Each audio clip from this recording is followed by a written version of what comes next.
Hello, everyone. Yeah, it's working.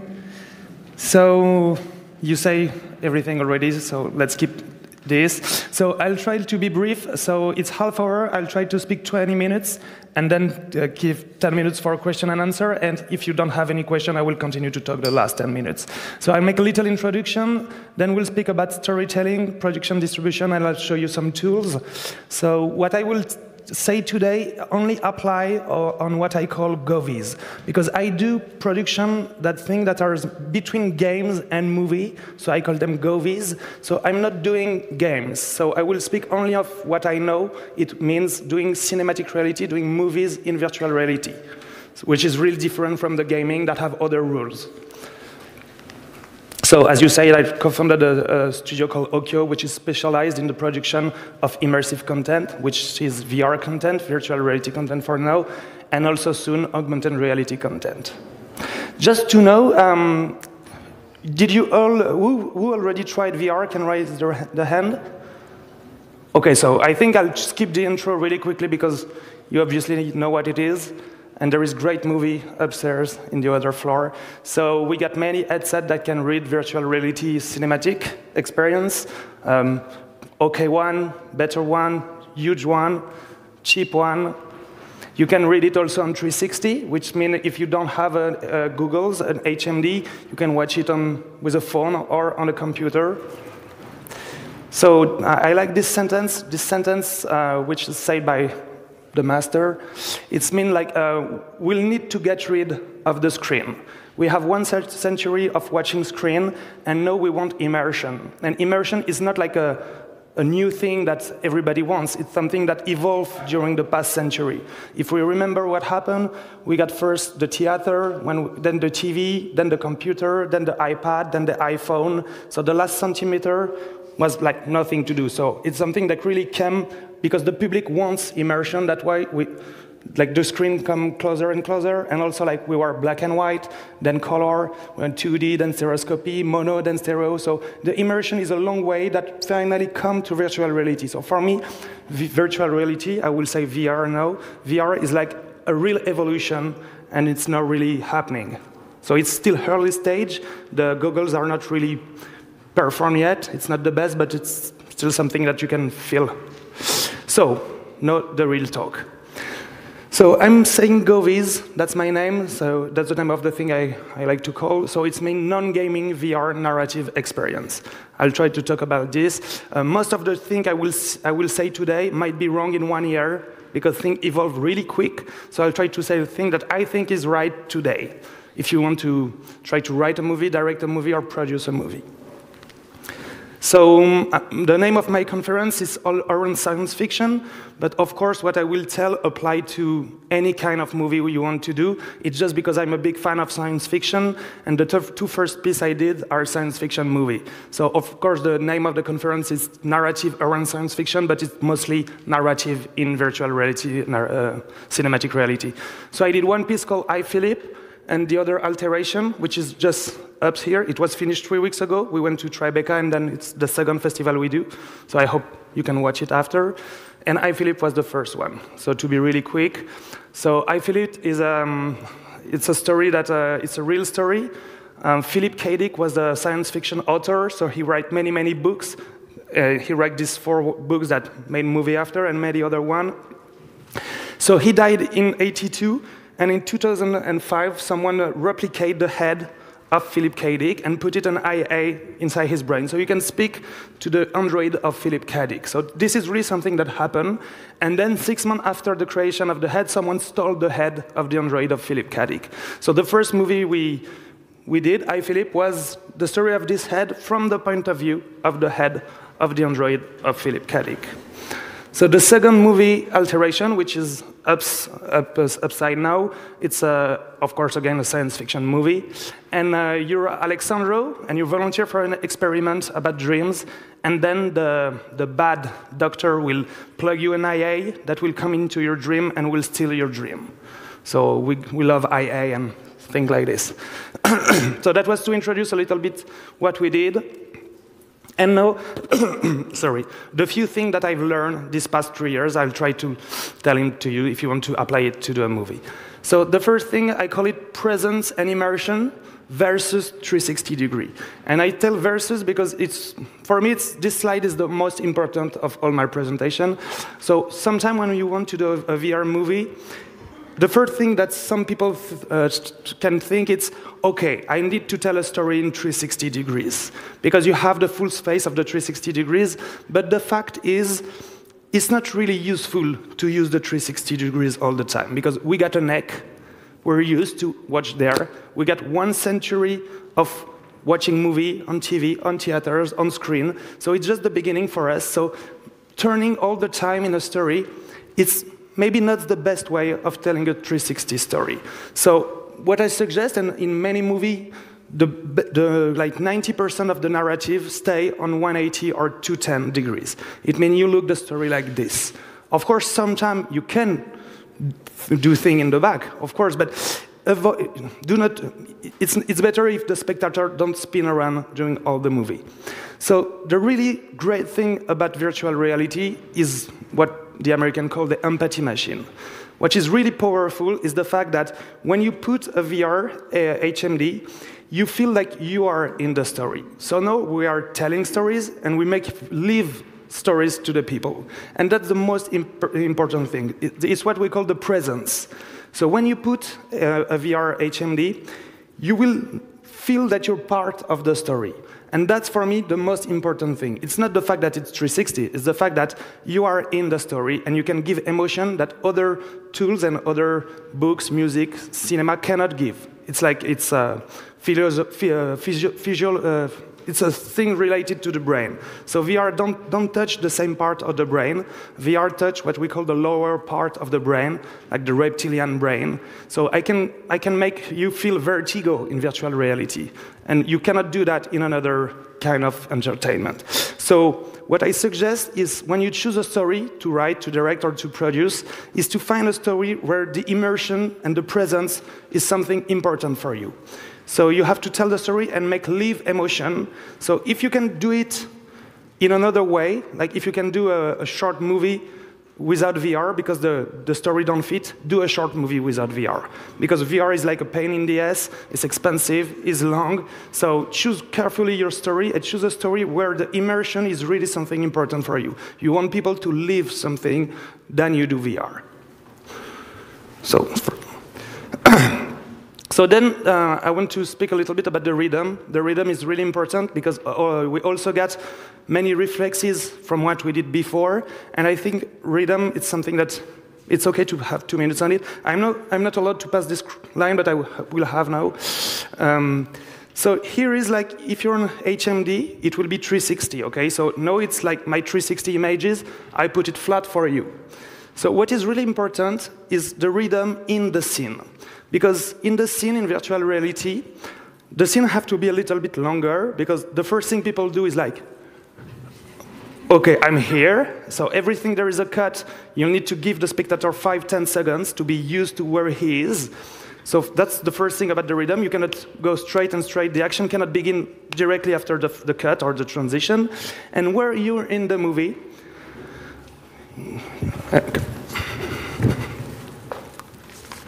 can I take that? So if you're in the HMD, that will be your frame, okay? So you will see only part like this when you move your head in the 360. So if this man talked to this girl really quickly, you will need to do this. No, really, and you will be like this all the time, and you will miss the story. So what you have to do when you want to write a VR story is to be conscious of that, and so you can write avoiding this. So it means he speak to him, he speak to him, he speak to him, she like clear her throat, or what we did in the movie, the cell phone ring. So then you go there, and then she talks. So you have to construct the scene with a different rhythm that allow you to don't break the immersion by doing this all the time, because it's not comfortable. So that's something really important. So the rhythm in editing, writing, and in the timing is different. The timing means I suggest you to do long scene, because people take time in virtual reality. In writing, it's what I told you. It's like write the sentence on a way that people can feel it naturally. And on the editing also, because in VR, it seems obvious, but I will say it, there is really a few editing. You choose your scene, you put it one to another. You cannot do like this kind of shot, close up. You cannot do this. So what we'll do is you will edit in the scene. If you want a close-up, he will come from in front of the camera, and that will make a close-up. But you will not do in edition, you will do in the narration of the scene. So the rhythm is really different in all the way on telling a story into VR. How long do I get? 15 more? Okay, it's quick. So another thing really important is when you are in a sphere, a 360 story, you can look everywhere. But the goal of a director, I'm not a director, but I work with them closely, the work of a director is to make you look where he wants you to look.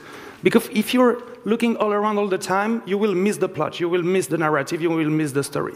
So the role of the director today is to make you look where he wants you to look. And so for that, he gets few tools. One of the great tools is the sound. Because sound in virtual reality can be 360, so it's spatialized sound, 3D sound. So if I drop this on the floor here, the sound won't come here, it will come from there. So you look here. Like if I'm talking to you, and then the next phase is someone entering here, like the door will open, I'll hear the door, I'll do that, then I don't miss the story. So sound is really important, but you also got choreography and body movement. Like if you look at me, even if you don't feel it, and if I do that, your head will slightly move around there, and though it means that the one here will speak after me, you know? I will help you to guide your look to have the story. So as it's really going fast, so there is other challenge to help that, but you'll discover when you'll try to produce and write. Good luck, but it's really fun. So other thing is like, don't be afraid, VR is really new, so we're making like storytelling of the future and everything, but with old tools. So soon the camera will be ready, soon editing software will be ready, soon, but today, no. So today you have to construct everything, it's really DIY, do-it-yourself style. So you have to build camera, you have to take the old software to adapt them. And for the software, it's beginning to happen. Now there is plugins that accept VR, so it's really more easy than 1 year ago. For the camera, we're not yet there yet. So this one camera you can build. This one is a little bit too huge. It's like, if you want to build something really high. So I'll show you other cameras if I've got time. Transition is really important into VR. So when I make these slides, I rearrange it, but it was the first conference I gave was 1 year ago, and I told to people, don't cut, do not do cuts. But I was wrong. Like maybe I will in 1 year on other things, but cuts work. You can cut in VR. So if you want to cut, just have an element that make the connection with the shot before. Like if I want to stay there and to cut and nobody will be there anymore, it's okay because I will stay on the same location. So if we cut, and I'm on another location, but I still get you on my frame, it will work, because I have something reference that make the connection between the shot. So you can cut in VR, but try to do this connection. And the best way is not to cut, if you can do it. No, cut works, okay? I don't like it specifically, but it works. It's to do the transition diegetic in the narration. So the transition is part of the story. It's like, okay, the light shut off, go up, and I'm in a new space. So it will be like, you won't feel the transition because it will be the story. Just the light shut off, and then new frame. So I got many more things to say, but maybe you want to speak a little bit, if you got some question.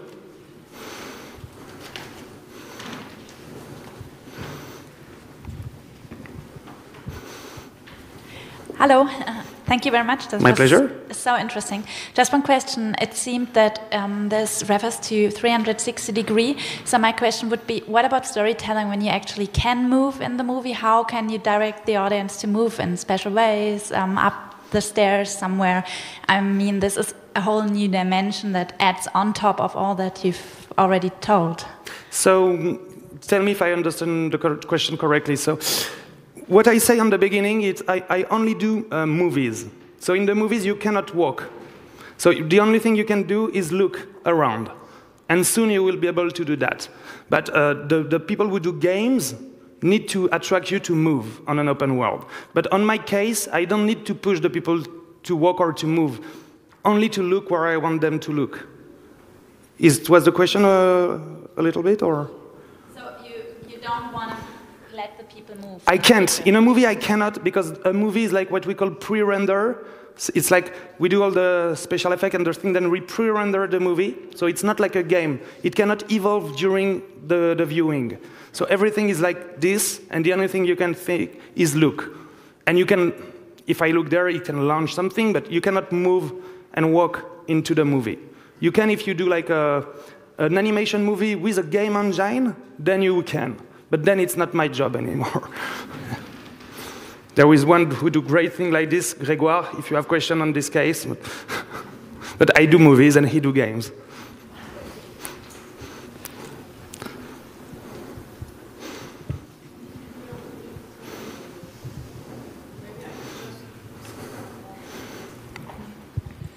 What do you think about volumetric video? I mean, how does that change your thesis that you just said? That if you are a filmmaker and one cannot move around in the movie, because I mean that is what we are hearing now all the time, that is the high end of virtual reality, volumetric video or human body reconstruction, and what about Microsoft and working and all that? So do I understand it correctly that you can move? So that will be a movie in which the spectator can move, and that really is a new challenge, isn't it? Or what do you think? So there is two questions on your question. I'll try to answer both. So first thing, I think volumetric video is like simply the future of cinematic reality. I think in 3-4 years there will be only volumetric video. Because if you want people to feel it real, it's called virtual reality. You have to shoot in stereoscopic, because we see in stereoscopic in life, and you have to allow people to do that, because we can do that in life. So volumetric video will be the future, and it is what we need to do. So Alteration is my second movie, and it will be the last one without volumetric. No, I want to do volumetric, even if it takes millions and years, but I want to do that. So for that, there is cameras that are coming. One is called Lightro. The other one is made by Facebook. What we did before is we use a LiDAR, a scanner, that scan. We shoot and we scan. So then you can remap the images on the scan, so you can have this. But it's like fucking expensive and long, and so soon the camera will be ready and we'll be able to do it. But to answer the last part of your question, you still cannot move. To move, it's called room scale, when you move on the thing with a game. On volumetric, it will be called 6 degrees of freedom, because you'll be able to do that like this and this. So it's not really moving, it's like watching a movie in volumetric. Is it answer okay?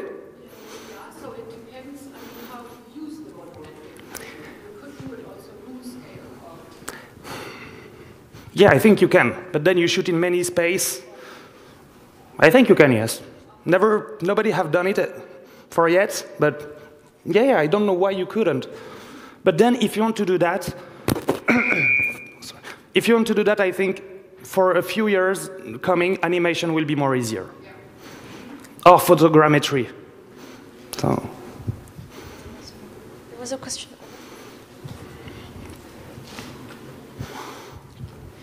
You already talked about complexity of scenes and not overloading scenes. Can you maybe say something more about playing with the space? So maybe using different dimensions of a space, so maybe having someone talking in the foreground, but having things that are interesting for the user in the background, and how much you would use and when it starts to be over complex for the user. So I will answer your question, but on the other way. For me, we use space, and we have to, as we said before, we have to focus on where the director wants you to look. So for me, the goal is to empty the scene. So now we work really closely with the set director and the DOP, the one who do the lights, because if I want, okay, my main action is here, and I'm the director, I want the viewer to look at you for 3 minutes because everything happening here. If I put too many layers, too many details, interesting one, you will want to look there. So what will do the DOP, what will do the set designer? Okay, she won't put thing there, nothing to look. She will put a really not interesting slide, like this one maybe. So you don't look there, you know? Then the DOP, he will like put the light a little bit less here, so you won't even feel it, but you will want to look here and not there. So of course you can put many layers, and you can also tell different story on the same shot. So if people watch the movie several times, they have a different thing to look at. And I think that's a good way of thinking, but we have to remember that the public is not really ready. VR is really new. So I think the movie that will be done in the year coming will die in 10 years, of course, because we'll need more. But I think for now, I advise to keep it really simple, like less is more, and not put so many layers on the frame. Of course you can, but I will advise to do less layer than you will do on a classic movie. Yeah, my question goes in a similar direction. Back to the problem where 4 people in the room talking to each other. Laws of physics do not apply anymore. Why not just move the room around my forehead? Okay, so there is really few things that is sure, but what I will tell now is really sure.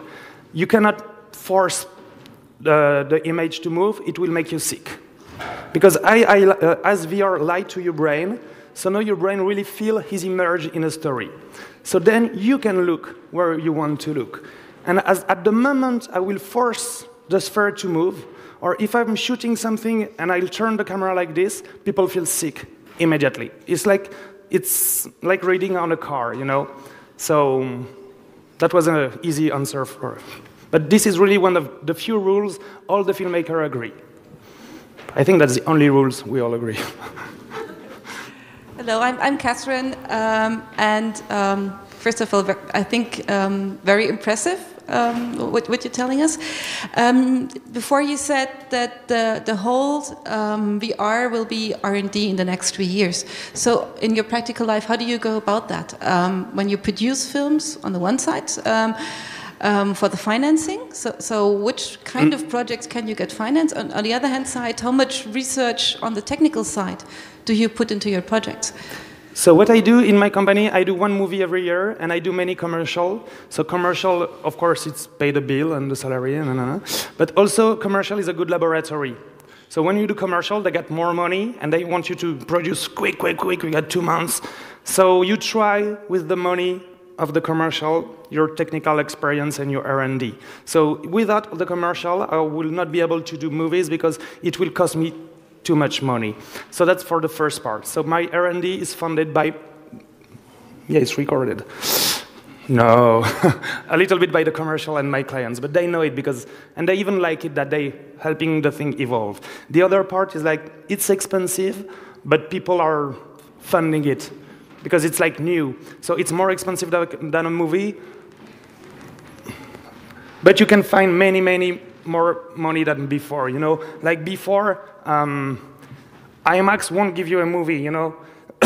And Oculus, which is like the brand of Facebook, Oculus, Vive, this kind of thing, they're also funding content. So it's like before you had a broadcaster, like Arte, and now you can have Arte and a brand like Oculus. It's like if Panasonic was paying the movie before, and it wasn't the case. So it's more expensive, but you have more people to fund it. And you get also all the institutes and laboratory grants that helps their R&D.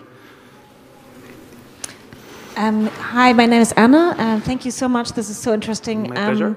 Just a quick question, because you very much focused on fiction films, and you talked a lot about timing and directing the audience, etc. How likely do you think is VR also the future for documentary films? Because there, of course, you can't really influence the timing, the situation always. Yes, you can, I think. I think the best movie are in documentary. The first that really tried to experience a narrative piece was a documentary director. So there is a great one. I see one this morning about South Sudan, which was really well done. And you can, so what did this man? I don't know him, I will speak of his movie, but I don't know him. It's like, of course, he shot a documentary, so he cannot say to the military, go there, stop there, do it again. He cannot do that. But he can put the camera on the spot, he will know something interesting will happen. So at a moment you're like this, on the front of the road, and all the people come to you, and you're like, oh, they're coming. They pass you, and then you turn back and look at them. So you can still use the space as you wish. Of course, many shots will be not working, because I think, but documentary is already like that. You shoot a lot, and then nothing happens as you planned. But I think in VR you can still try to adjust the timing and adjust the reality. And sometime on a documentary, you can ask the military to shoot again. Oh, please shoot again. And it's still possible. It's of course more difficult than into feature and fiction, but I think you can, and I think you have to a little bit. But I do. One of the director, he did a piece in Syria during the war. So of course it was like you cannot tell the people die now or hide now. But what you can do is shoot more, and then choose the sequence that is the best for you. Yeah. My name is Christian. I have just a quick question, because I think you believe that basically VR is going to be the next big thing in the movie industry. And my question is, when you are watching a movie, you want to have all the details. You want to kind of capture the full screen. And with a VR, you are only seeing one scene at a time, and you have to kind of turn around to see everything. And we can, for example, see that Philips and other brands are trying to produce TVs who are U-shaped, so you can get that full aspect when you are watching the movie or watching TV. So how does this factor kind of impact what you are saying right now? Is that a conflict with the people's experience in watching TVs, or does it actually just contribute in making VR the next big thing? I think it's really two separate things. I think in VR we keep saying, I mean me, the producer, we do movie or games, and I think we might kill VR before it even exists. I think VR is not gaming, not VR. It's new kind of experiences, immersion, and experiences on the immersion. So TV, of course, I say in the introduction, we go deeper on the immersion. So when they curve the TV to reinforce this immersion, is something that go the same way as the stereoscopic, as now we get the 4D seats on some theater that give you water and smells. So I think every medium is going to reinforce immersion. No, even the play, the theater. I don't know if you heard of Sleep No More, of this kind of play. It's like you enter a building. I didn't do it, but many people told me, you enter a building and there is like 200 comedians for you, you can go whenever you want, and they're playing in every room. So I think immersion will take the lead in all the medium, the TV, the theater, but VR is really something different. So I think it's not competing, it's just the fashion today, the immersion. I think I'm out of time. Is it on? Just if you want to see a storyboard. And I'm out. Thank you, Antoine.